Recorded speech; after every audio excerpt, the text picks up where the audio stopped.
Boa tarde para todos e todas. Meu nome é Ana Toni e quero falar bem-vindos a todos que estão aqui nos acompanhando. Eu vou só começar fazendo a abertura para apresentar o OCA, que é o Observatório de Comércio e Ambiente na Amazônia. O OCA é uma iniciativa muito nova, que foi idealizado por 4 organizações da sociedade civil brasileira, e é uma plataforma que está reunindo informações qualificadas sobre a relação de comércio internacional, meio ambiente na Amazônia. A gente sabe que esse é um tema quente, a gente está vendo muitos debates sobre isso, e aí resolvemos abrir o OCA para estimular esse diálogo embasado na ciência, no engajamento de diversos atores da sociedade, e a gente ter aí uma melhor qualificação do debate de quais são as consequências positivas e ou negativas que o comércio internacional pode trazer para uma região muito específica aqui no Brasil, que é a Amazônia. Então, eu fico muito feliz de estar nesse encontro, de mais um encontro. O OCA vai estar fazendo seminários, pesquisas, análises. Então, queremos estimular a todos que depois entrem aí na nossa página também para acompanhar. Mas hoje tem um encontro muito especial que o nosso querido Cláudio Ângelo, que está aqui conosco, vai ser o moderador, já agradecendo o Cláudio.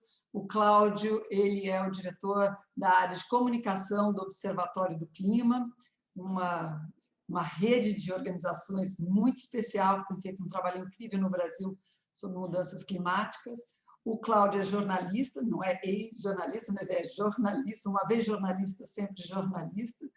Tem muitos outros chapéus que coloca, mas entre tantos, eu queria mencionar que o Cláudio, eu diria que é um dos jornalistas com mais expertise na área de mudanças climáticas, também pianista, também jardineiro, mas com o chapéu de jornalista que a gente convidou o Cláudio. Agradeço, Cláudio, muito por você ter aceito o nosso convite. E também agradecer ao Paulo Barreto, que faz parte também do OCA, e a Stephanie, por fazerem parte do debate hoje. Bom debate, vou estar acompanhando de perto. Até mais. Obrigado, Ana. Boa tarde para todo mundo. Bom, a gente teve um robô da NASA que chegou ontem em Marte, mas para quem não chegou ontem de Marte, a gente sabe que existe neste momento uma polêmica imensa em torno do acordo de livre comércio entre a União Europeia e o Mercosul, que foi assinado depois de 2 décadas de negociação em junho de 2019, foi exatamente no começo de um período crítico de queimadas na Amazônia. De lá para cá, esse acordo ele tem passado por um processo de debates, tanto dentro da União Europeia quanto no Brasil e nos outros países do Mercosul.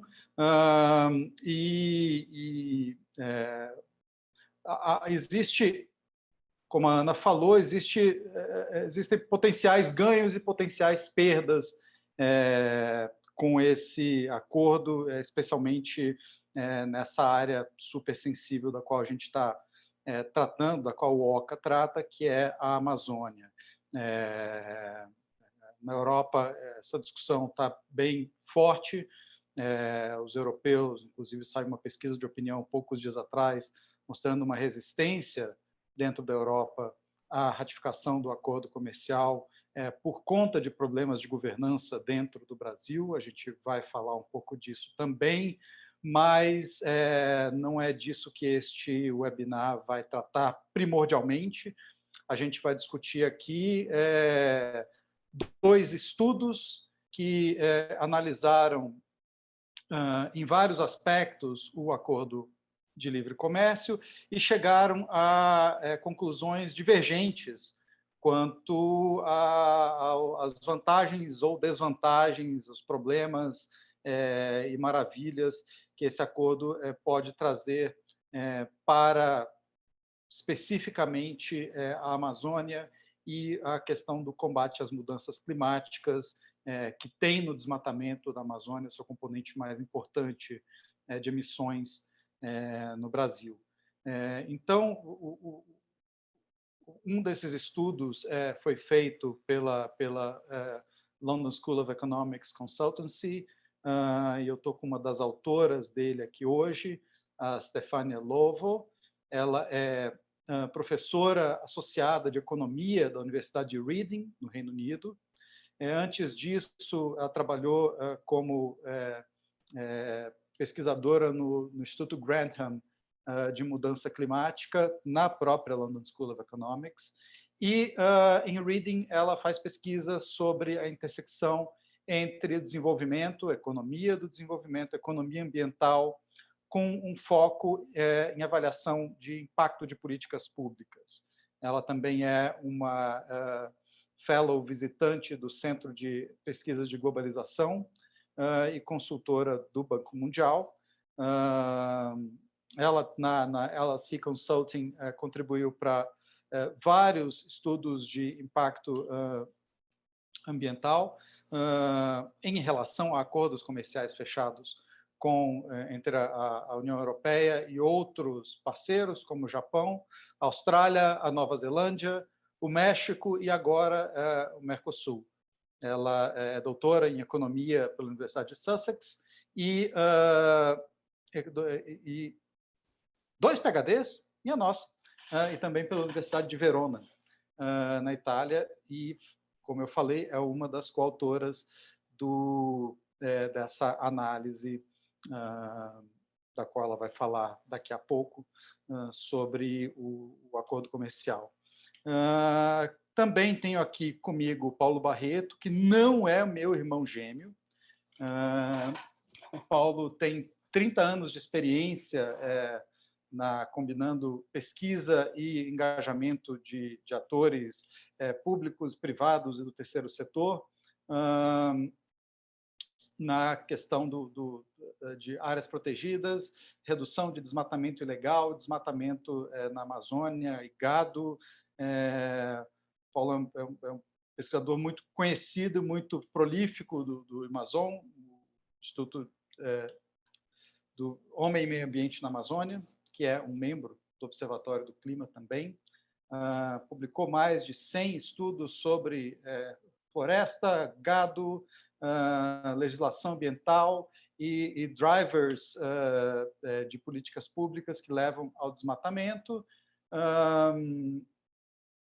E foi citado até novembro de 2020, ele havia sido citado mais de 6.000 vezes, os trabalhos dele. E não satisfeito com isso, ele ainda virou cineasta, arrumou tempo para ser cineasta depois, tendo sido um dos produtores do documentário Sob a Pata do Boi. Então, as coisas aqui, depois de eu ter gasto 40 minutos falando do currículo dos nossos 2 participantes, eu vou explicar um pouquinho, rapidamente, da dinâmica do webinar. Cada um deles vai falar 15 minutos sobre as conclusões principais dos seus estudos. Depois eu vou tentar não irritá-los demais com perguntas, e a gente vai ter um bate-bola aqui durante 20 minutos, e, por fim, o público vai poder fazer perguntas para os 2 nos últimos 25 minutos. A gente já está aqui além do tempo, então, sem mais delongas, eu vou passar para a Stefania, mas eu acho que vocês já estão avisados aí, quem estiver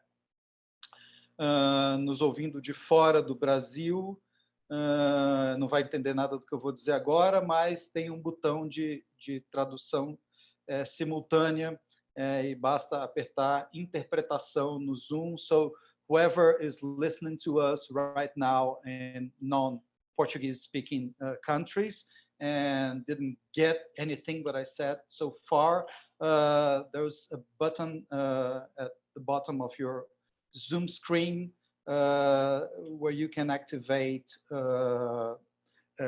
translation. Então, é isso aí, Stefania. You have the floor.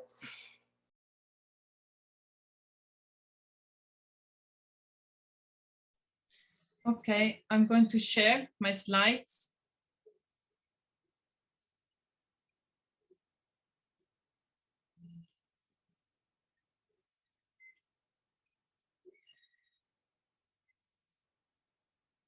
Can you confirm that you can see them?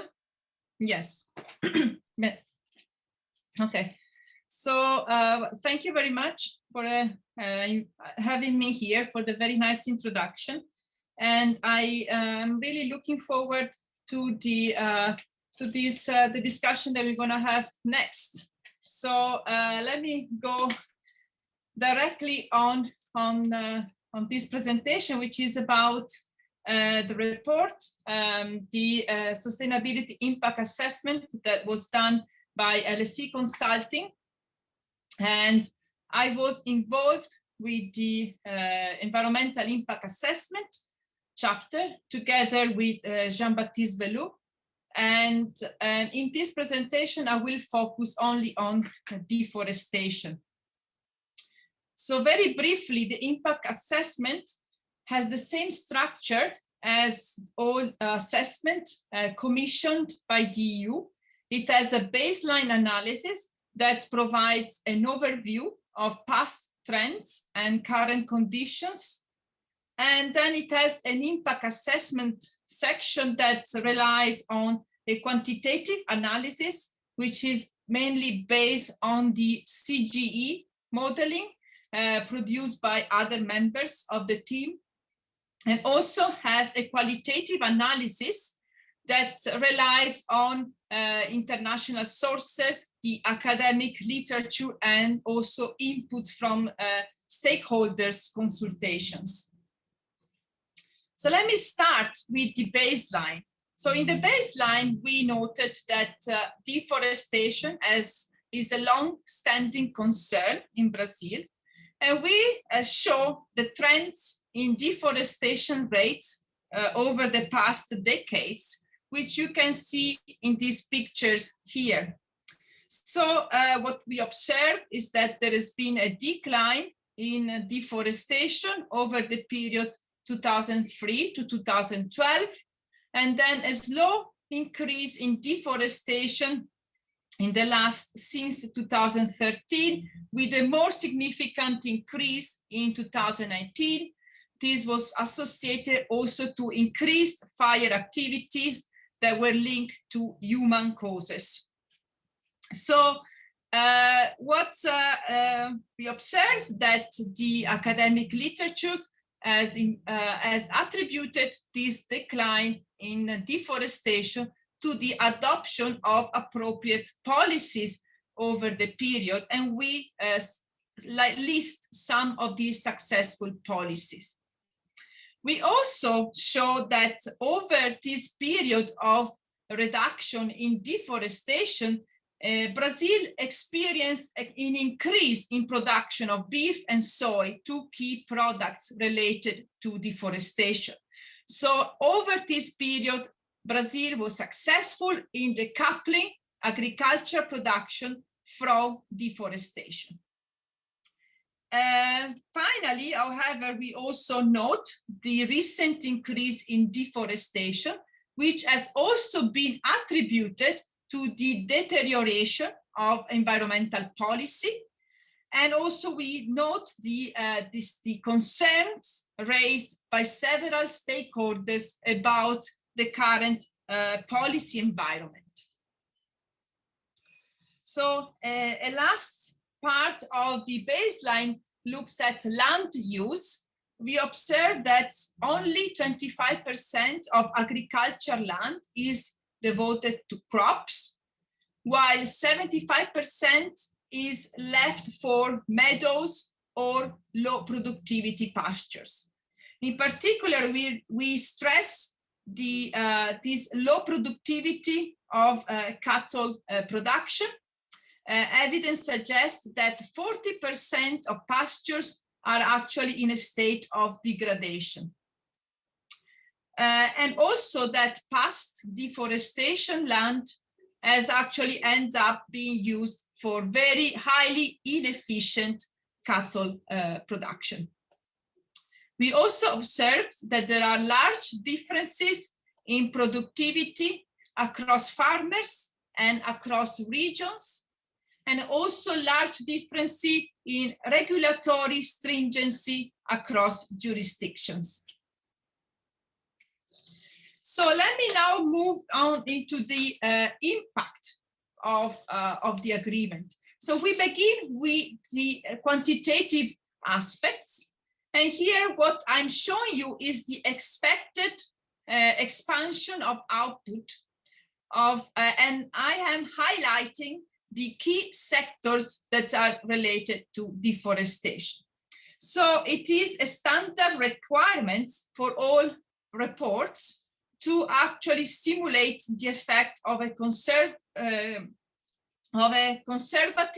and an ambitious scenario. And the final agreement that has been achieved is closer to the conservative scenario in our report. So this is why I am highlighting those three effects. So what you see is that our modeling suggests there will be a small expansion of output of these key sectors, which goes from 1 to 2.3%. And this is basically in line with the fluctuation in output that we observe year by year. So it is a small effect. A second point that we make is that policy matters. So this means that the effect of the agreement are largely going to depend on the policies that will be in place in the countries, rather than on this expansionary effect. So let me elaborate. So first, as I show you, we expect only a small expansion of key agriculture sectors. What here I call scale and composition effects are small. And this small expansion can be easily met with an increase in productivity of beef production, all by converting existing degraded pasture lands into crop fields. And also there is scope for catching up in terms of productivity across farmers and regions. The academic literature has suggested successful example of ways in which productivity has been increased without needing an expansion of land. Output has increased, sorry. So, and also finally, we observed that over the first decade of 2000, Brazil achieved an increase in output without an increase in deforestation. So was successful in decoupling agriculture production from deforestation. Deforestation decreased while beef and soy prices were on the increase. So we conclude that whether deforestation will increase in the future will depend on the policies that will be in place and not on the moderate increase in demand for agricultural products that this agreement could generate. So another point that we make is that this agreement includes a sustainability sustainable development chapter, and also commits the parties to the effective implementation of the Paris Agreement. And so, and Brazil has a list of commitments in the Paris Agreement that has to do with deforestation. And you can see them here. Brazil has committed to reduce, for example, to eliminate illegal deforestation and so on. So, what we are saying is that if any, this agreement is likely to turn the spotlight on Brazil's commitments to fulfill these obligations, these pledges in the Paris Agreement, and so add additional peer international pressure on Brazil commitments. So let me add here a personal observation. So obviously climate change is a global issue, and European countries should worry about deforestation in Brazil, as Brazil should worry about greenhouse gases emissions in Europe. And unfortunately, however, there are there are limited ways in which countries can influence other countries' policies. So besides the Paris Agreement, which has also its limitations in enforcing commitments, there is no formal ways to influence policies in other countries. So in my opinion, we can see this trade agreement as a way to add pressure on this commitment to engage in a conversation about this issue. It's an opportunity for European countries to have a say about deforestation in Brazil. And we saw already the debate that surrounded the negotiation, already saw how it was able to raise the voice of different stakeholders in many countries. So I think we can say that trade agreements with environmental provisions can be seen as a way to engage in a conversation about environmental issues with the parties. So let me elaborate further on this point. So while there is still limited evidence, still the literature seems to suggest that free trade agreements with environmental provisions tend to lead to a harmonization of environmental regulations towards more stringent measures. So indeed, there is no evidence of trade agreements leading to a deterioration of environmental policy. However, we also note that the monitoring and assessment of the implementation of environmental provision is crucial, and its effectiveness at the moment is still debatable.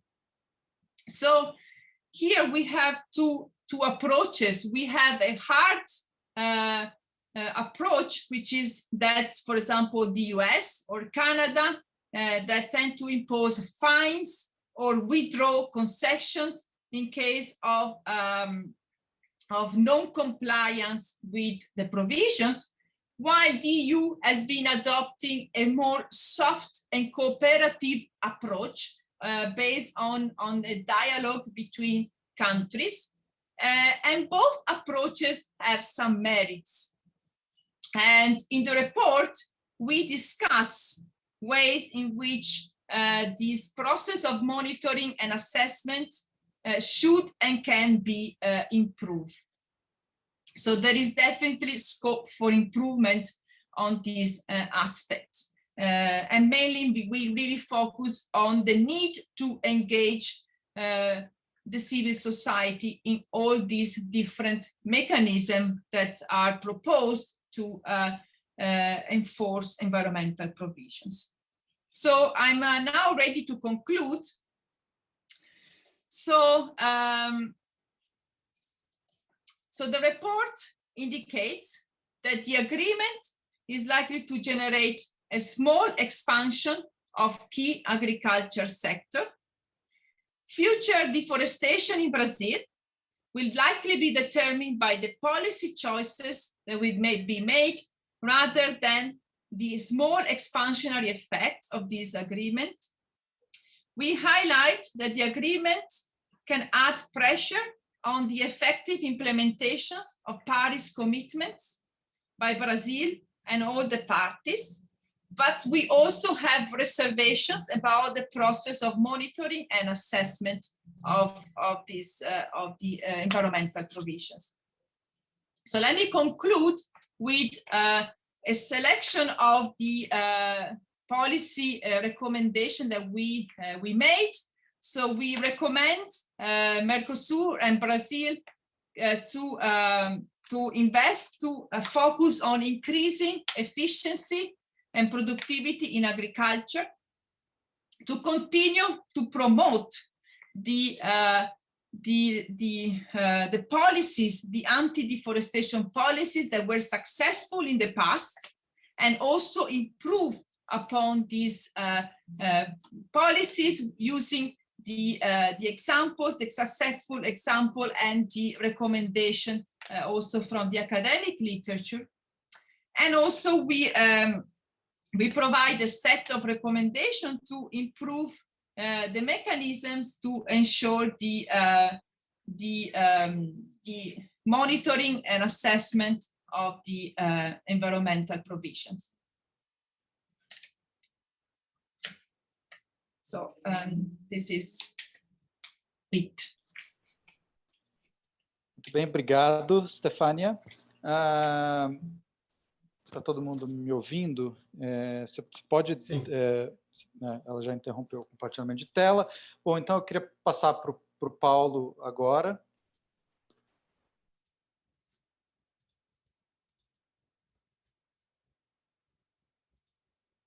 Está na tela já, né? Então, obrigado pelo convite. Eu vou focar aqui, eu conduzi um trabalho com uma equipe, eu coordenei, para avaliar aí qual o impacto desse acordo no desmatamento. O acordo ele reduz tarifas para o comércio, e aí isso implica o que as pessoas vão comprar mais ou menos, dependendo dos itens, né, que são reduzidos. E isso, então, pode ter um efeito sobre o desmatamento.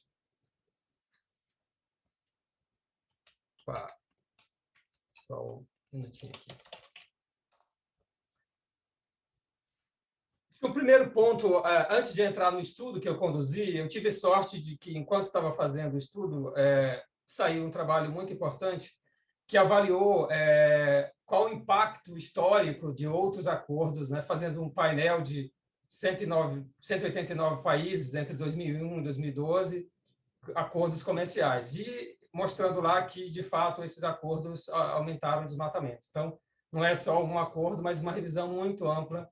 Aí tem a referência.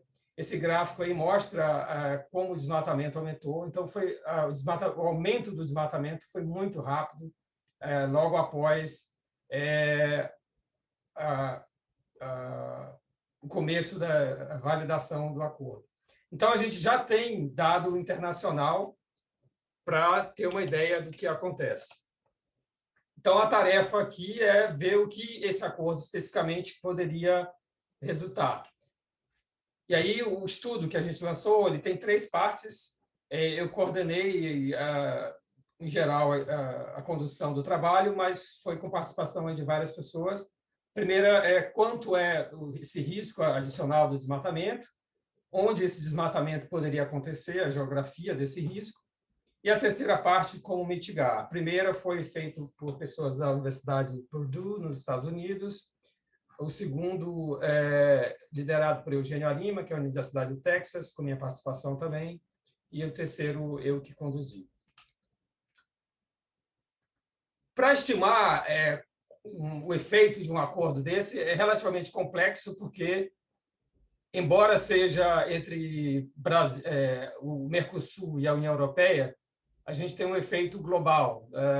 Se muda a tarifa, alguém da Europa pode passar a comprar mais do Brasil, deixar de comprar dos Estados Unidos. Então, a gente tem que saber o que acontece na economia global. Tem gente especializada em fazer isso, que eles resumem o que é a economia global num modelo e estudam que tipo de mudança acontece quando tem acordos comerciais, mudanças de impostos e várias questões. E essa figura aí mostra um setor desse modelo que ele acaba mostrando também que tipo de mudança de uso de solo pode acontecer. Se as pessoas vão usar mais intensivamente uma área, se eles vão desmatar, depende de que tipo de bens e serviços são mudados. Então, é uma coisa que é relativamente complexa, mas é encapsulada aí nesse modelo. Com base nesse modelo, eles aplicam, então, a redução ou eliminação das tarifas que estão previstas lá no acordo. É uma lista grande, eu não vou detalhar aqui, mas, por exemplo, tem cotas sobre carne, tem questões sobre vinho, carros, todos os tipos de bem que você pode imaginar. Agora, o modelo, você pode calibrar algumas questões, né? Tem um modelo que é grande, muda as tarifas, mas você pode considerar algumas variações, que é o que a gente chama de projetar cenários, né? E eles consideram lá 3 grupos de variáveis. A primeira é chamada de elasticidade do comércio, que é basicamente o seguinte: elasticidade um exemplo se você tem uma mudança ali no preço do sal, você não vai começar a comer mais sal, então é baixa elasticidade. Mas se vinho francês ficar mais barato, provavelmente muita gente vai tomar mais vinho. E se a carne ficar mais barata, também muita gente talvez vai comprar mais carne. Então, é isso que trata a elasticidade. E tem lá considerou uma elasticidade padrão e a outra mais alta. Foi considerado também a tendência do desmatamento. Eu vou mostrar ali períodos em que o desmatamento foi baixo e alto.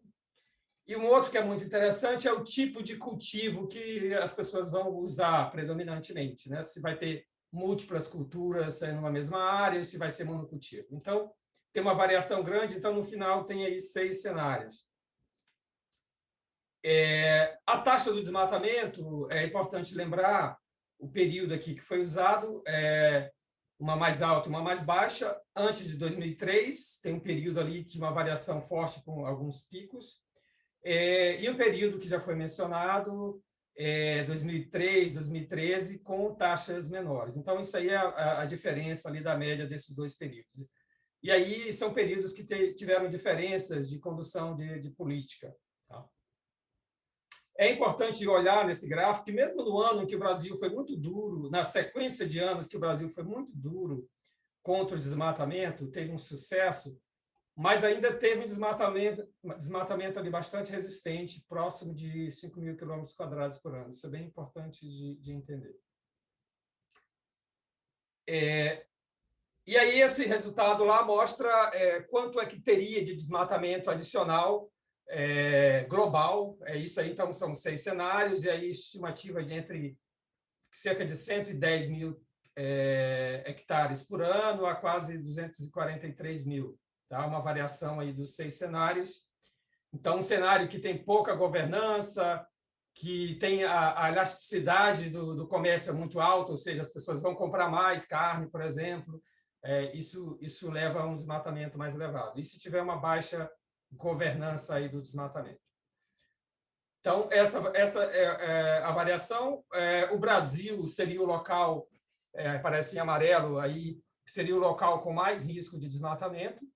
É interessante notar que em alguns lugares haveria crescimento de floresta, especialmente uma parte ali na Europa e em outras regiões do mundo. Então, dá para ver, inclusive, que pode crescer em alguns lugares e aumentar, porque o modelo é global. Então, esse é o que a gente vê do modelo. Em qualquer cenário, teria, sim, um risco adicional de desmatamento.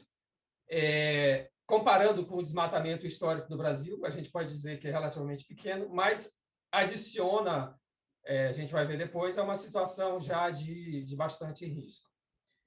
A segunda parte é olhar, então, vai ter mais desmatamento, onde é que isso talvez acontecesse? E aí é um modelo espacial que olha o que historicamente está associado à geografia do desmatamento. Tá?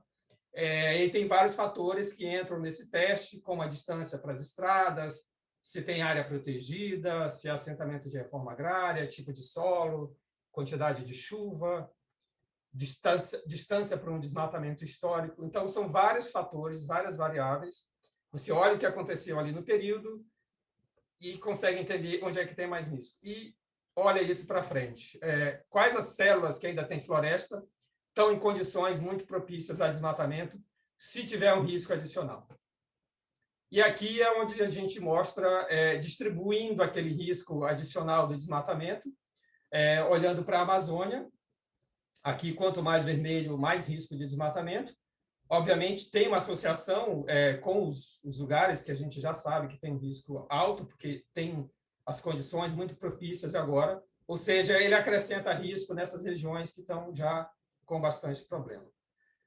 A gente fez um olhar mais focado aí também depois, pegando esse mapa e fazendo um mergulho ali, olhando situações em regiões que têm áreas protegidas, terras indígenas, mostrando que algumas áreas ficariam ainda mais sujeitas a risco. Isso é muito importante porque a gente sabe que tem um clima agora no Brasil de ameaças a áreas protegidas, inclusive pelo discurso do próprio governo contra povos indígenas, dizendo que vai abrir essas áreas para agricultura e mineração comercial, e já tem um registro mais acelerado de desmatamento nos anos recentes. A gente fez esse mesmo olhar para o Cerrado, mostrando aí as regiões com mais risco. Também olha para, nessas regiões de mais risco, o que é que tem ali no entorno, se tem áreas protegidas. Então, tem algumas regiões com risco no entorno de terras indígenas, e especialmente aqui terras indígenas. E esse é um tópico de especial consideração quando a gente fala desse tipo de acordo global. A terceira parte é olhar para o que está lá no acordo em relação o acordo tem um capítulo sobre desenvolvimento sustentável, se aquelas regras que estão propostas lá, se elas seriam suficientes para mitigar esse risco. E a conclusão ali é que eles são insuficientes. Assim, em geral, a meta mesmo dos próprios países, eles estão abaixo do que é necessário.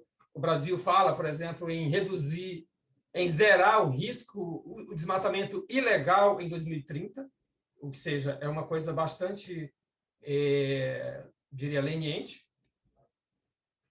Depois, fazer um ajuste aqui. Isso aí vem de uma avaliação do grupo francês que avaliou. Ali o Acordo de Paris fala de ter incentivos financeiros para evitar o desmatamento, o acordo não trata desse aspecto. Outro aspecto que também, isso aqui é interessante, que eu incorporei vários comentários feitos até por um outro grupo na London School of Economics, que avaliou os aspectos legais do acordo, que a falta de sanções para estimular o cumprimento, o espaço para a sociedade civil para participação é limitado. Por exemplo, as queixas sobre o não cumprimento devem ser apresentadas por funcionários do governo. A sociedade civil não pode dar diretamente num processo, ou seja, só se o governo quiser que essas queixas seriam apresentadas. Esse próximo item é super importante, que o período para lidar com as queixas é relativamente longo, quase mais de 460 dias. E aquele gráfico que eu mostrei primeiro mostra que o crescimento do desmatamento é muito rápido. Então, se ele acontece, a gente não ia ter tempo de esperar depois, ou seja, o desmatamento acontece e depois aquilo é irreversível, porque uma reclamação não vai resultar em tratar daquele assunto. Então, dado esse conjunto, a recomendação aqui em geral é condicionar a ratificação do acordo a que, de fato, o Brasil reduza o desmatamento. A gente, por exemplo, tem ali aquele número de 2012, que chegou ali menos de 5 mil quilômetros quadrados, a gente agora está com 11 mil, e a meta do Brasil era estar, esse ano, em menos de 4 mil. Então, é difícil assinar um acordo com o Brasil tão fora do que a sua própria política estabelece. Ter também a participação de sociedade civil, o acordo tem aqui aquelas falhas, o governo brasileiro tem removido a sociedade civil de participação na gestão de vários assuntos, incluindo ambiental. Isso teve uma consequência grave na área ambiental, especialmente a Amazônia, que é o congelamento do Fundo Amazônia, que tem recursos e que basicamente está congelado. Uma outra coisa que poderia acontecer é ter um pré-investimento para preparar essas regiões de alto risco para a gente, de fato, mitigar. Ter um apoio financeiro para evitar isso com algum pré-investimento. Eu fiz um cálculo que tipo de investimento poderia ser feito e ali o número foi 2,4 bilhões. Para ter uma ideia do que significa, seria um ano, o equivalente a um ano de redução dos custos devido às reduções tarifárias. Ou seja, com o acordo, a sociedade em todos os países ia deixar de gastar 2,4 bilhões de euros por causa da redução das taxas. Então, durante só um ano, né? Ou seja, dado que é um acordo de longo prazo, não seria um investimento tão significativo. Então, a conclusão aqui acho que tem um acordo aqui em relação ao que a Stefania disse, que, de fato, o Brasil poderia produzir sem desmatar, mas, dadas as condições atuais que o Brasil tem de redução das suas políticas, tem um risco, sim, de que aconteça esse desmatamento. E eu acho que aí também um debate internacional que tipo de acordo a gente tem? É que faz o acordo e depois negocia as condições de aplicação de penas, ou é melhor já estabelecer critérios duros antes de sanções que estimulem que as pessoas de fato cumpram, né? O exemplo dos acordos americanos é que eles estabelecem sanções e isso estimula as melhorias antes dos acordos. Obrigado. Obrigado, Paulo. Você deu uma ligeira estourada aqui no tempo, então eu vou tentar ser um pouquinho mais breve para dar mais tempo para o público fazer perguntas. Bom, eu queria fazer uma pergunta geral para os dois, e depois uma para cada um de vocês. A pergunta geral é a seguinte: vocês dois, os dois estudos, parecem colocar muita fé no fato de que o Brasil se comprometeu na sua NDC a zerar o desmatamento ilegal na Amazônia até 2030. Né? Cada um interpreta isso de um jeito, o estudo do Amazon interpreta isso como uma leniência excessiva, o estudo da LSE como algo positivo, que, afinal de contas, pelo menos é um compromisso.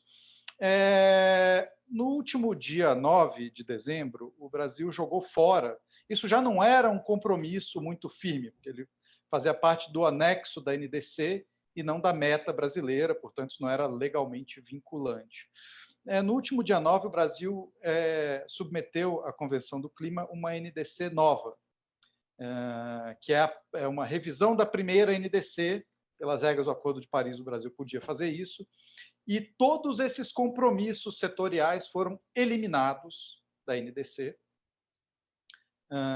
Isso é uma coisa, então nós não temos mais nenhum tipo de obrigação, nem está escrito em lugar nenhum mais que o Brasil prometeu um dia que zeraria o desmatamento ilegal na Amazônia em 2030.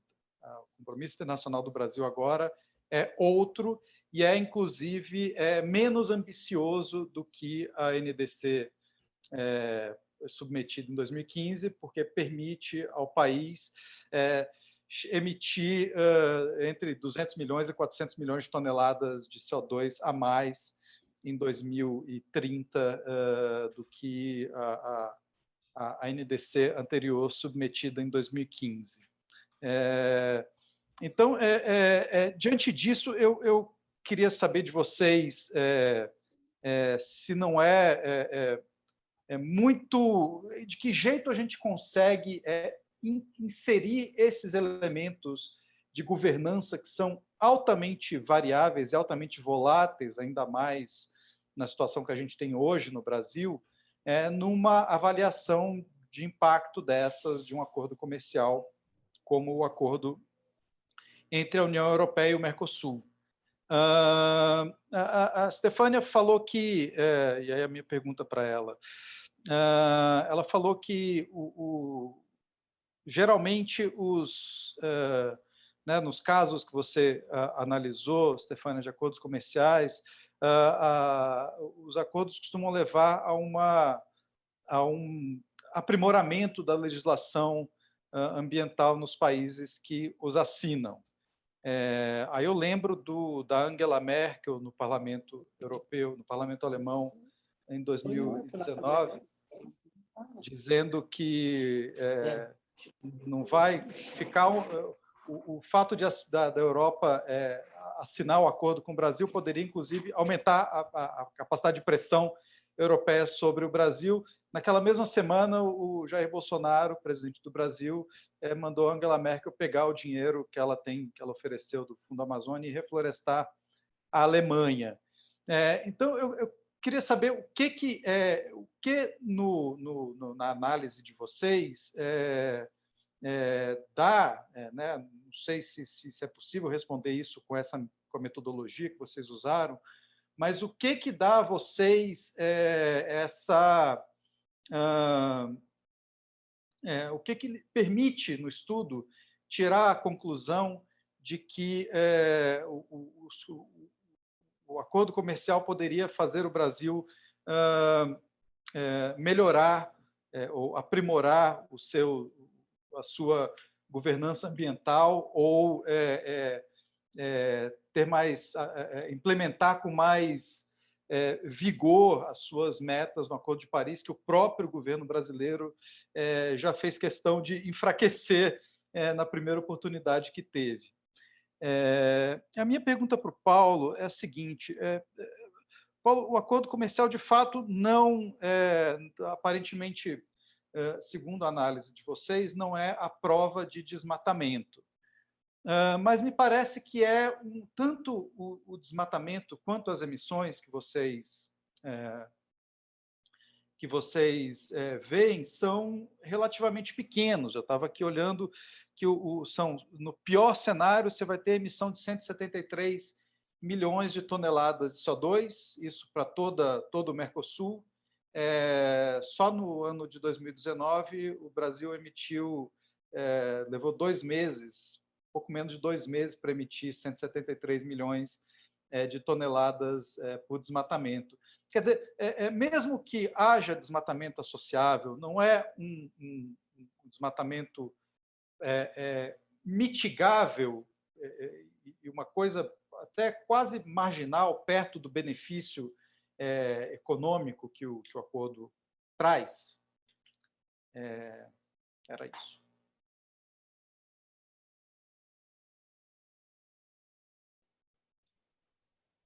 Stefânia, vai primeiro. Yes. So, well, very interesting questions. So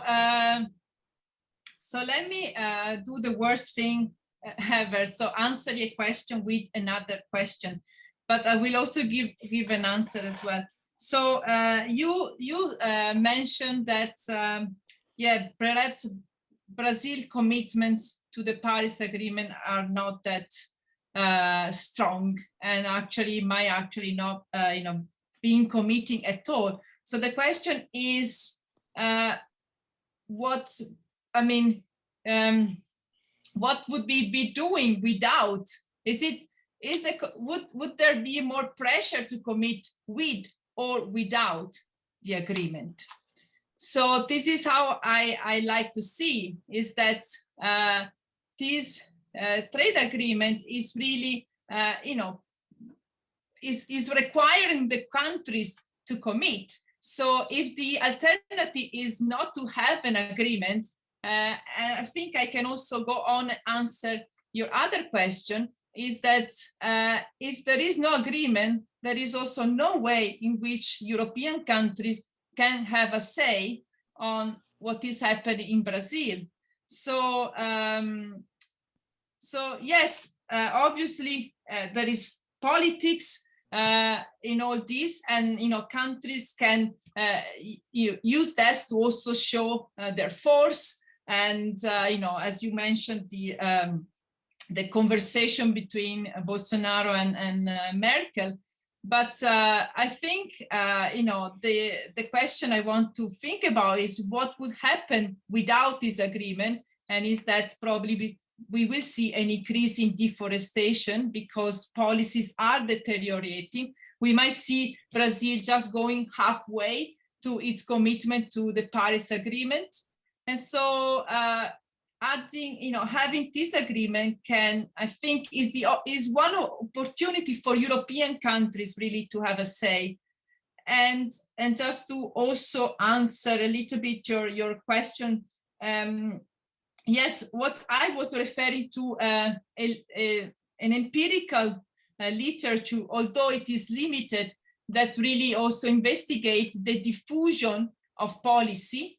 And trade agreement is a tool for the diffusion of policies across countries. So in particular, when we are signing a trade agreement between let's say a developed country with more stringent regulation, usually there is evidence of harmonizations towards the more stringent regulation, because usually this is, standards are increased, and particularly if we also have environmental provisions, then trade need to satisfy multilateral agreement in order to take place. So I hope I answer your questions. Obrigado. Talvez a primeira, Cláudio, sobre o... Eu não acho que o governo brasileiro vai... Bom, ele já está descumprindo, né? Independente da mudança, inclusive, da NDC, né? Que ele diz que vai fazer para reduzir as emissões, o Brasil já vinha descumprindo o que estava na própria política de clima nacional, né, que tinha uma meta para 2020. Então, esse descumprimento já era um problema. Eu acho que, inclusive, é um problema para o próprio acordo, né, porque o Brasil assinou dizendo que ao assinar, estava reforçando o seu compromisso com o Acordo de Paris também. Então, eu não acho que quer dizer, o Brasil não está levando isso em conta, e talvez eu não tenha destacado suficientemente. A minha grande proposta é o acordo só ser ratificado depois do Brasil fazer o seu dever de casa, e não dizer, vamos fazer e tal, é dizer, olha, confirmamos a ratificação a partir do momento que essas metas sejam cumpridas. Talvez é bom contextualizar aqui, o acordo, de fato, já deveria ter sido ratificado, isso tem mais de um ano, né, que foi lá assinado, mas ele tem que ser depois ratificado pelos parlamentos, pelo Conselho Europeu, que são os chefes de Estados da Europa, e isso não tem acontecido, em grande parte, porque o Brasil não tem caminhado na direção que estava colocado lá no momento da assinatura. Então, de fato, eu não vejo aí o Brasil caminhando nessa direção. Ao Brasil dizer, quer dizer, se a Europa dissesse não ratificamos até que, de fato, sejam atingidas aquelas metas, eu acho que aí seria uma postura mais adequada. Eu vou fazer aqui um comentário, talvez respondendo a pergunta da Stefânia, o que é que a Europa pode fazer. De fato, a Europa já está caminhando num sentido que é o seguinte, essa visão de que a Europa não pode se interferir no que o Brasil faz, eu acho que é uma revisão muito estreita, porque, de fato, a Europa já interfere no que o Brasil faz, ao comprar sem ter, né, grandes regras, e também ao investir, né? O Brasil recebe muitos investimentos da Europa, inclusive na área de agronegócio. O que está acontecendo agora? Com as mudanças que estão acontecendo na Europa, em grande parte por pressão dos eleitores, a Europa está mudando algumas regras, inclusive com um plano, um novo acordo verde, que está tendo pressão para deixar de comprar de áreas desmatadas, que é chamado de desmatamento importado, né? E também havendo pressão para que os investidores façam ali uma verificação antes de investir em algumas áreas. Então, de fato, sem o acordo, a Europa já internamente já está sendo pressionada para avançar. O próprio Parlamento Europeu também pressiona nesse sentido. Então, se não tiver o acordo, o Brasil vai ser também pressionado por essas outras evoluções que estão acontecendo dentro do próprio espaço europeu. Acho que outra pergunta do Cláudio é em relação ao total do desmatamento ser relativamente pequeno e se isso seria mitigável ou valeria a pena. Os estudos, eu fui um dos primeiros assim, a fazer um estudo mostrando que o Brasil, naquele momento que o Brasil foi duro contra o desmatamento e houve uma queda de 80%, uma das respostas do setor privado foi melhorar a produtividade das áreas que eles já usam, né? Porque tinha aquele discurso aqui de quem quer continuar a desmatar, que não pode parar de desmatar, porque vai haver um congelamento da economia do Brasil, da Amazônia, que não é verdade. O acordo mais duro contra o desmatamento foi a moratória da soja, que deixou de comprar de desmatamento após 2006 e usar imagens de satélite para ver o desmatamento para uso de soja. As pessoas começaram a usar mais as áreas já desmatadas, reformar pasto mal usado para plantar soja. Tem muitos dados já mostrando também, estudos muito bem feitos, mostrando que isso tem acontecido na pecuária quando a gente é mais duro fiscalização do desmatamento. E tem aí milhões e milhões de hectares mal utilizados. A gente pode entrar no debate depois por que tem tanta área desmatada sem uso apropriado. Um dos motivos é porque tem uma apropriação gigantesca de terra pública sem nenhum controle, que é a chamada grilagem, né? Então, tem um incentivo perverso ali para a ocupação de áreas que não tem a ver com a necessidade, de fato, mas para ganhar dinheiro com a apropriação de terra pública. Então, tem muito espaço, sim, para produzir, mas essa mudança de comportamento dos produtores se dá quando tem uma pressão, especialmente quando tem uma pressão contra esse desmatamento ilegal ou desnecessário. Câmbio aqui. Legal, obrigado. Acho que eu tenho mais uma pergunta para os dois, infelizmente ela será 100% política. É possível dissociar essas regras negociadas internacionalmente, esses grandes acordos comerciais e até o Acordo de Paris, do tipo de regime que existe nos países, particularmente, né? Sendo muito franco aqui com vocês e falando português bem claro, é possível tornar o acordo comercial União Europeia-Mercosul à prova de Bolsonaro? Você inverteu a pergunta. Mudou o título do trabalho? Eu acho muito difícil pelo comportamento do presidente. Ele tem... Bom, o que é que você espera de... Quais são os incentivos, né? O presidente tem um componente ideológico muito grande. Não só ele, mas tem o corpo ali de várias pessoas ao lado do presidente. Tem uma visão sobre a Amazônia que é que precisa ocupar de qualquer jeito, mesmo que seja desmatamento desnecessário, porque é uma visão ali da década de 60, 70. Então, tem uma visão de geopolítica, de soberania, que não tem a ver com necessidade de ocupar. E eles tomam isso como mais importante do que pensar no interesse geral do Brasil em relação a ser mais efetivo, reduzir as emissões. Então, eu acho que ali tem uma dificuldade ideológica de aceitar essas mudanças. E aí, quando a gente pensa num assunto que para muitos é com certeza mais importante, o comportamento do presidente em relação à pandemia. Tem uma coisa anti-ciência, anti-bom senso. Então, o governo foi empurrado a ter ações sobre vacina e outras coisas porque os governadores se mobilizaram. Então, é um governo difícil de esperar que eles façam uma coisa certa. Stefania, você pode pular essa se você quiser, mas você pode também responder como é que a União Europeia lida com países cujos governos têm orientação ideológica muito parecida com a do Brasil, como a Polônia, né?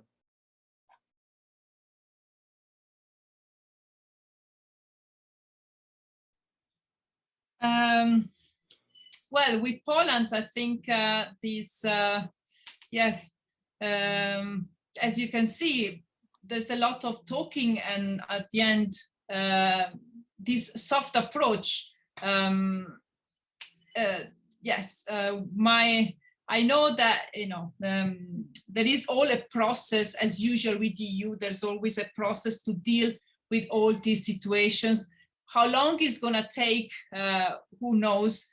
And by the time, maybe there's going to be even a different government or so on. So I think to make a relationship with the agreement, I think the timing in which this settlement, this dispute, these debates take place, and there are actions, is one of the recommendations that we really need to be shortened. And because damages are done by the time that even if there were sanctions, these are actually agreed, put in place. So if I were to speak as an economist, I would probably say, this agreement has been negotiated for 20 years. Governments come and go. If you had signed it, 4 years ago, we would have said, yes, it's all fine. And, but obviously, we also need to be aware that there are, changes in governments, in ideology. And so whether, one wants to use this agreement as a political tool to influence what happened, in other countries, then it's not for me to say. But I think it is a tool to influence, to have an influence internationally on what happened in other countries. Obrigado. Bom, eu tenho várias perguntas já do público. Eu vou começar com uma pergunta que é feita para os dois, da Sandra Rios. Ela pergunta o seguinte: as diferenças dos resultados dos dois estudos quantitativos sobre o desmatamento não parecem assim tão grandes e parecem estar mais atreladas às hipóteses adotadas quanto à liberalização comercial do que efetivamente decorrerá do acordo. No caso do Amazon, os resultados também parecem muito sensíveis às elasticidades adotadas no exercício. Vocês dois poderiam comentar?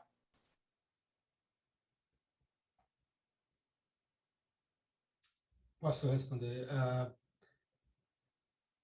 Eu acho que tem um ponto que é interessante. Muita gente tem dito que o relatório da London School foi muito... não estima adequadamente os riscos do desmatamento e tal. Mas eu acho que muita gente esqueceu de olhar as recomendações que eles colocam lá, que tem uma parte que é muito parecida com o que a gente coloca. E se as pessoas prestarem atenção, são bastante duras. Por exemplo, porque a questão é, ok, talvez o desmatamento não seja tão grande, é possível mitigar. E a pergunta é, o acordo tem lá os elementos para mitigar? Em grande parte, seria o Brasil fazer o que fez no passado e melhorar já o que tinha feito, né? Como eu mostrei no gráfico, aquela redução. Então, seria o Brasil voltar no passado e adotar aquelas políticas. A gente fala disso, a London School também fala disso no relatório. E tem alguns itens que são bastante duros, por exemplo, em relação ao governo brasileiro está dizendo que vai abrir terras indígenas para exploração comercial. E o relatório lá diz, olha, o Brasil fala diplomaticamente, mas diz, olha, o Brasil devia voltar a tirar essas ideias, não avançar com essas ideias. Então, eu acho que tem uma concordância da grandeza do desmatamento. Talvez a discordância seja de como é apresentado, no sentido de dizer, não é tão grande, não é problema, o Brasil pode seguir adiante fazendo o que já fez no passado e fez bem, dá para reduzir o desmatamento. O que a gente está mostrando do outro lado bom, não é bem assim, porque o desmatamento está aumentando e o Brasil abandonou várias daquelas políticas e não está dando sinais que vai mudar. Por isso, a gente não deveria ir adiante até que o Brasil, de fato, volte ao passado e adote aquelas políticas e aperfeiçoe. É necessário adotar outras também. Então, tem uma diferença aí de como você encaminha os resultados do que os modelos mostram.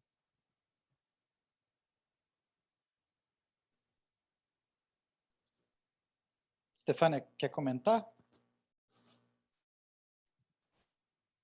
Yes, so I think I agree on the differences.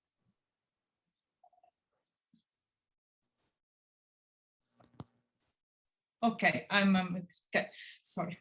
Yes, so I think I agree with Paolo, and what we don't do is linking from a quantitative perspective the increase in output to an increase in deforestation, as instead is done in Paolo's report, where there is also this spatial dimension. We didn't go that far. For me, it's yes, the really linking one, let's say, one extra tone of beef to, a certain amount of hectare of deforestation is complex. And so we remain a little bit more soft on this link. And of course, highlighting the importance of the policy dimension. And yes, we do recognize that policy is deteriorating. And again, my question is, what would happen without the agreement? Since the agreement is not going to bring such an increase in demand for agricultural products that would push an expansion of agricultural land. So again, I think unfortunately I always go back to the same point, that I can see it as a tool. Obviously, I also agree with Paolo that there are ways in which one can actually make it even more so as tool to influence what happened, for example, by requiring first countries to show commitment and then ratify. But again, this is something that is for the institutions also to think about. Obrigado, Stefania. O Klaus Köhnlein, do KfW, espero que eu tenha pronunciado corretamente o nome, ele está respondendo a sua pergunta com mais uma pergunta. E ele está perguntando o seguinte: vocês não acham que os consumidores e investidores europeus têm mais poder para estimular cadeias produtivas de zero desmatamento do que o próprio acordo comercial?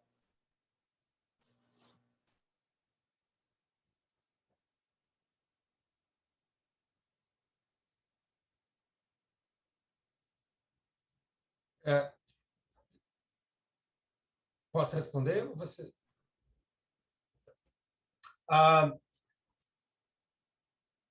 Como eu falei, o que está em andamento, algumas coisas Bom, a Europa está tendo já algumas transformações de mudanças legais que podem ter um efeito.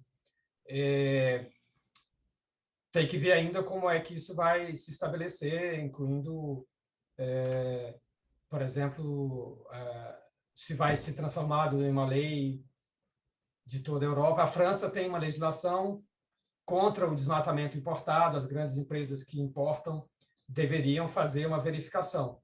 E tem uma discussão para esse tipo de legislação ser implementado em toda a Europa. Então, isso pode ter um efeito. Hoje não existe sistemas para todas as empresas fazerem isso na Europa, então tem ainda conexão, sim, entre o que a Europa compra e o que a Europa investe aqui na região, no Brasil, com desmatamento. Então, ainda tem que se caminhar para que, mesmo sem um acordo, esse efeito seja mais seguro, né? Obrigado. Quer responder, Stefania? Você está no mudo ainda. No, I think I missed the question. Sorry. Perdão. É o seguinte, o Klaus está perguntando se vocês não acham que os consumidores e investidores europeus têm mais poder para estimular cadeias produtivas de desmatamento zero do que o próprio acordo entre a União Europeia e o Mercosul?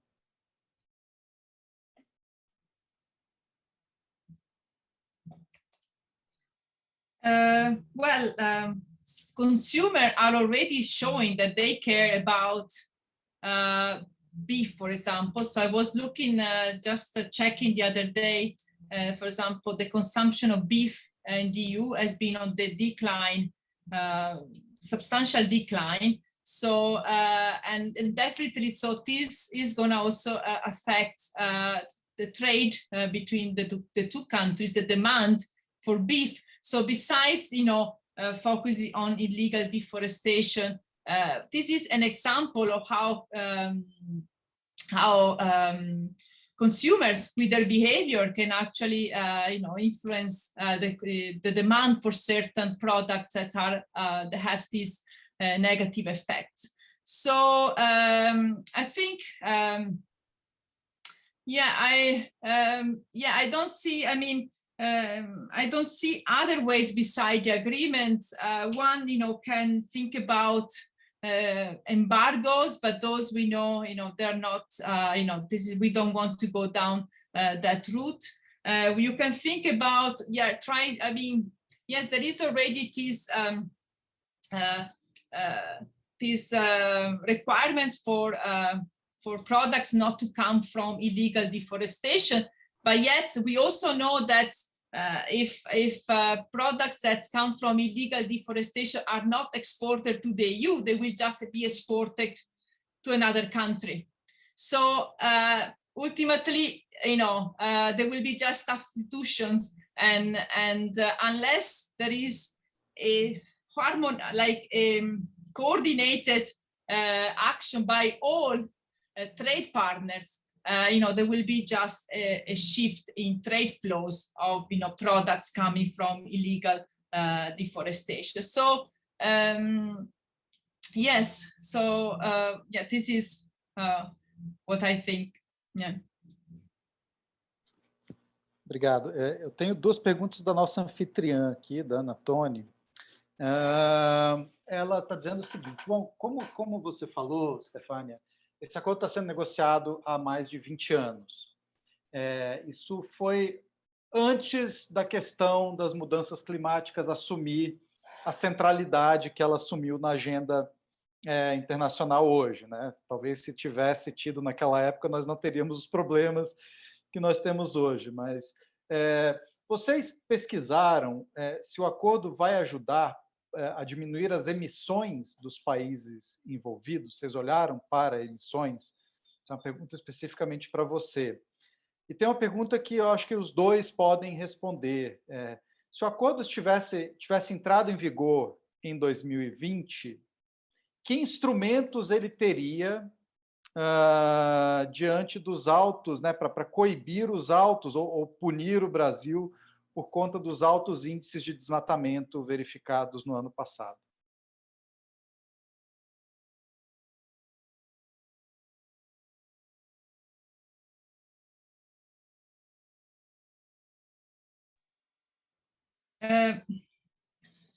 Sorry, did you, just to check, did you ask or if I discuss overall the impact on emissions and on climate change? Yes.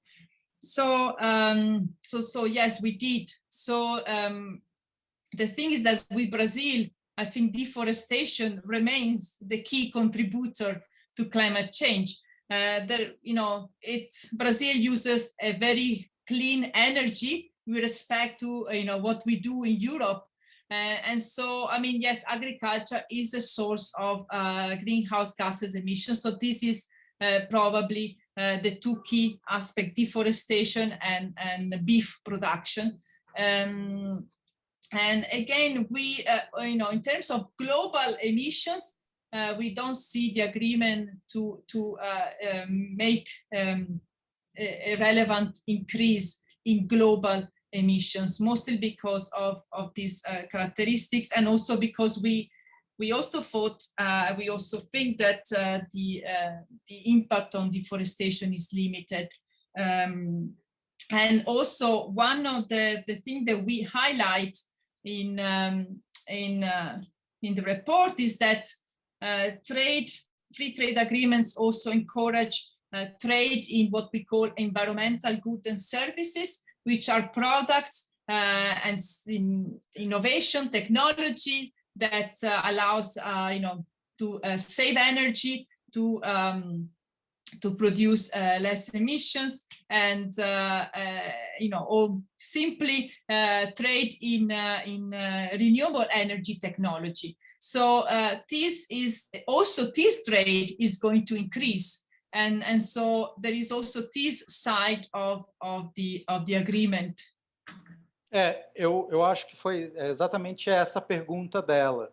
Se vocês conseguiram quantificar essa redução de emissões global em decorrência do aumento do comércio de produtos mais eficientes climaticamente.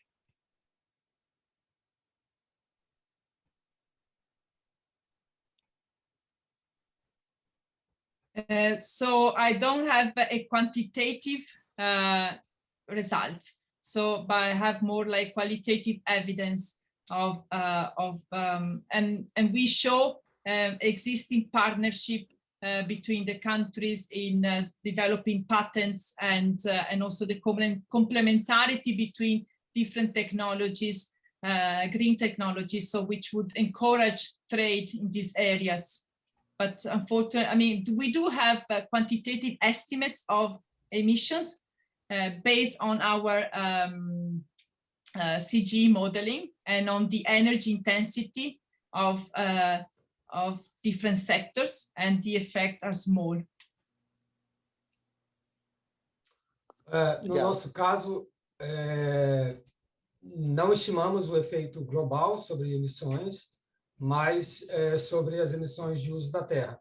E como haveria esse aumento do desmatamento, então sim, haveria em qualquer cenário um aumento de emissões. Obviamente, para evitar isso, teria que ter essa forte redução do desmatamento no nível para mitigar, e aí envolveria as coisas que eu falei antes.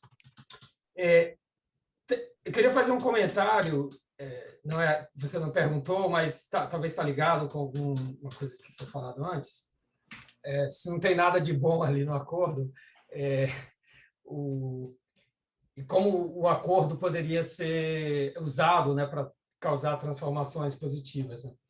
Uma das inspirações que eu tive, para sugerir aquela ideia de ter um fundo que a ratificação, para investir em algumas áreas e fazer a mitigação, foi baseado numa coisa que a Europa já fez em um outro acordo com a Ásia.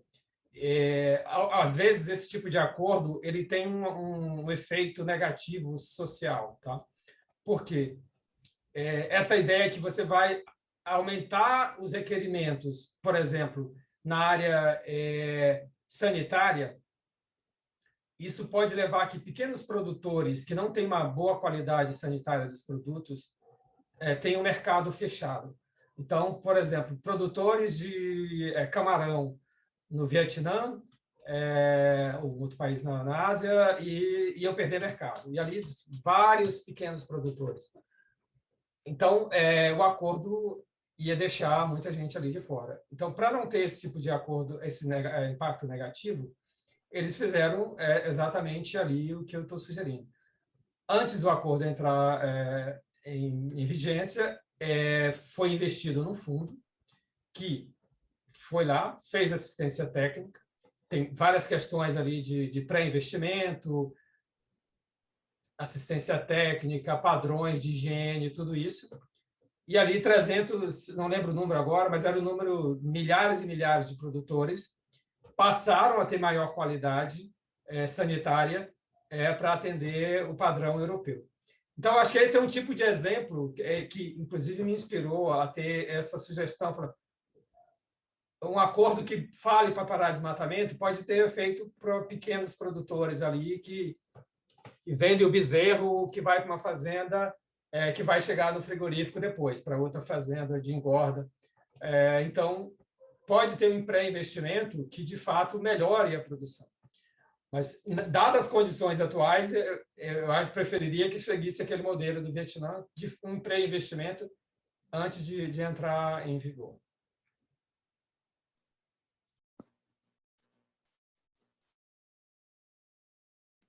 Ok, tem uma pergunta da Sofia Pauline para a Stefânia, que eu vou fazer em inglês para facilitar.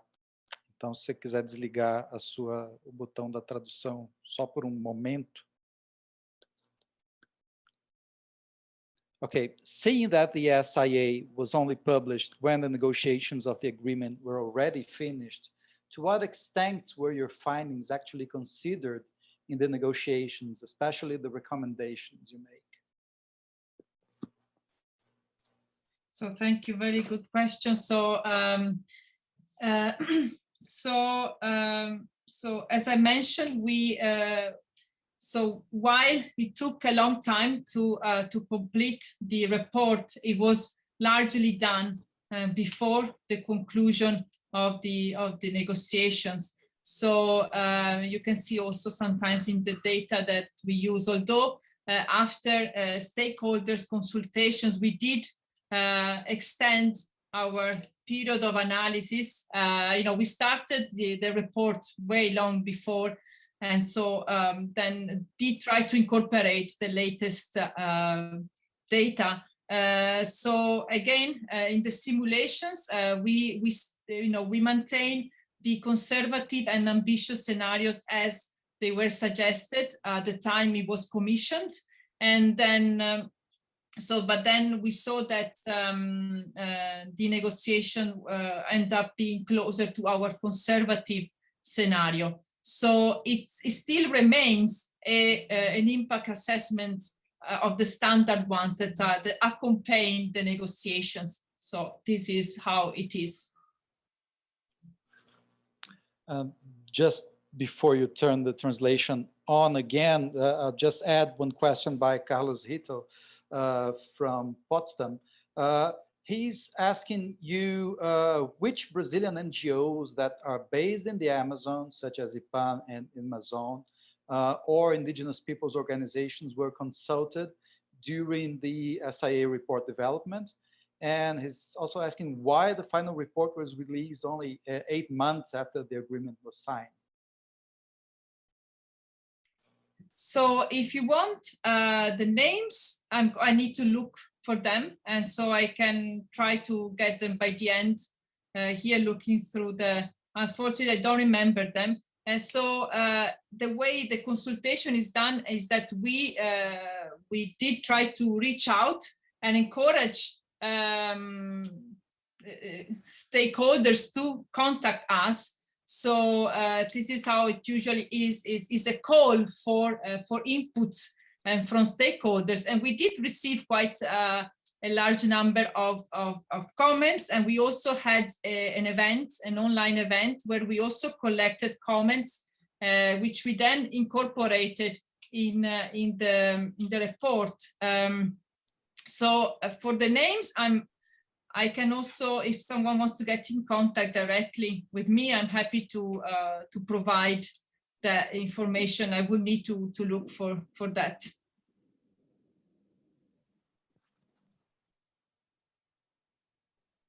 Ok.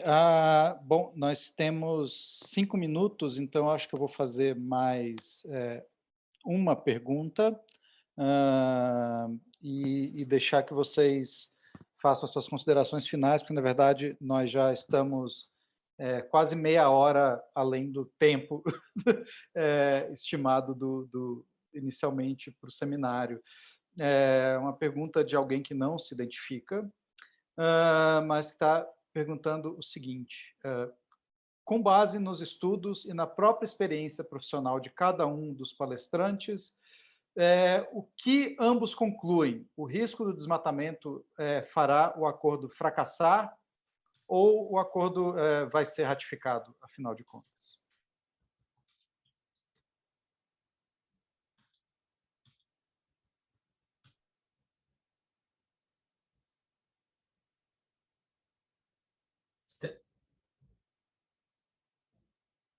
Sorry, let me go. I mean, whether the agreement will be ratified, I mean, deforestation is one of the things that can make this agreement fail. I don't know, my Argentinian friends tend to think that, you know, this agreement will never happen just because it requires a commitment, to an international commitment.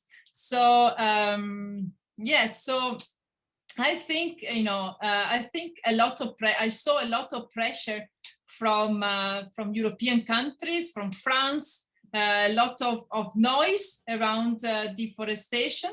So I think it's 50-50, I would say, in my opinion.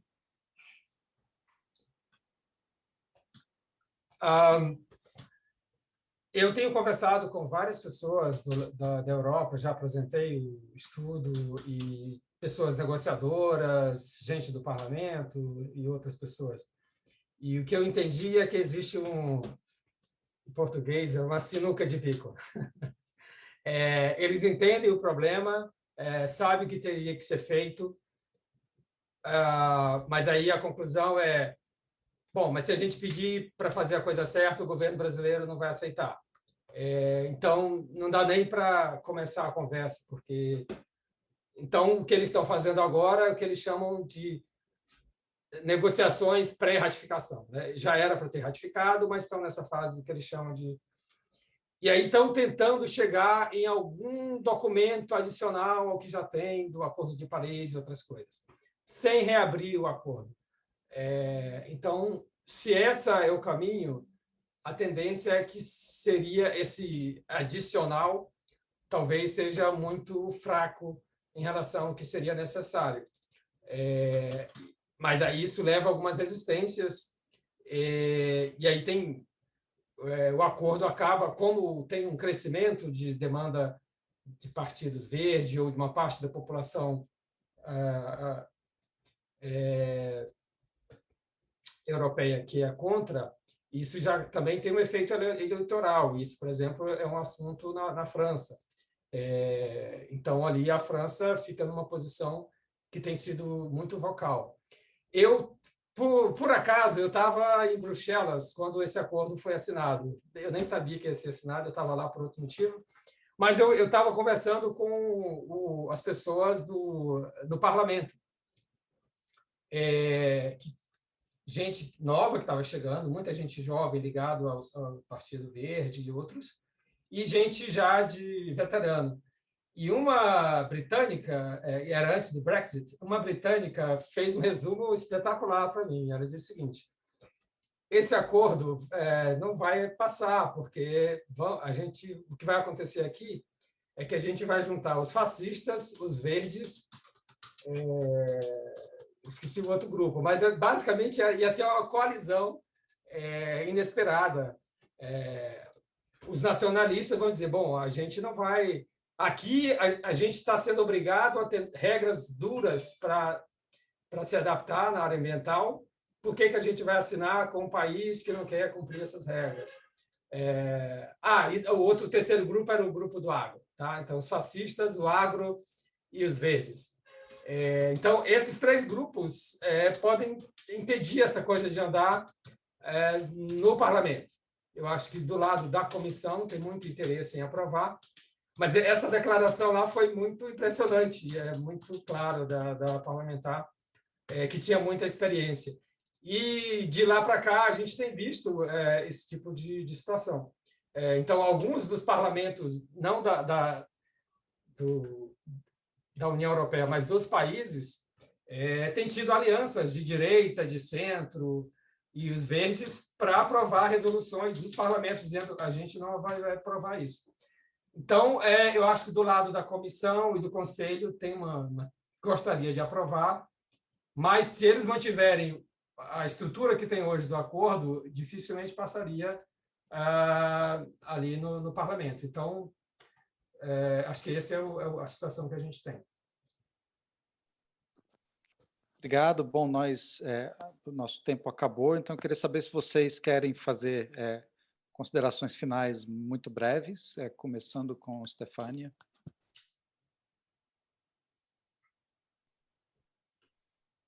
Well, I think I don't have anything to add, but I would like to thank you, everybody, the participants. The questions were really, to the point and very provocative, and make me actually think more about these issues. And I think I found it personally very, very useful for also the way in which I will do my own research, my own investigations on these issues. So thank you very much for having me, and I really enjoy this discussion. Do meu lado, agradecer. Espero que tenha sido útil. Aí no chat tem um link para o estudo, está no site do Amazon, amazon.org.br. As pessoas podem ter acesso lá ao nosso estudo. Espero que isso ajude a ter mais discussões. Acho que o Brasil perde está perdendo em algumas frontes, né, pela política que está usando na área ambiental. Isso não é necessário. O Brasil não precisa desmatar para crescer, para se desenvolver. E aqui acho que esse acordo é mais um exemplo de como uma política que leva a desmatamento acaba tirando oportunidades do Brasil.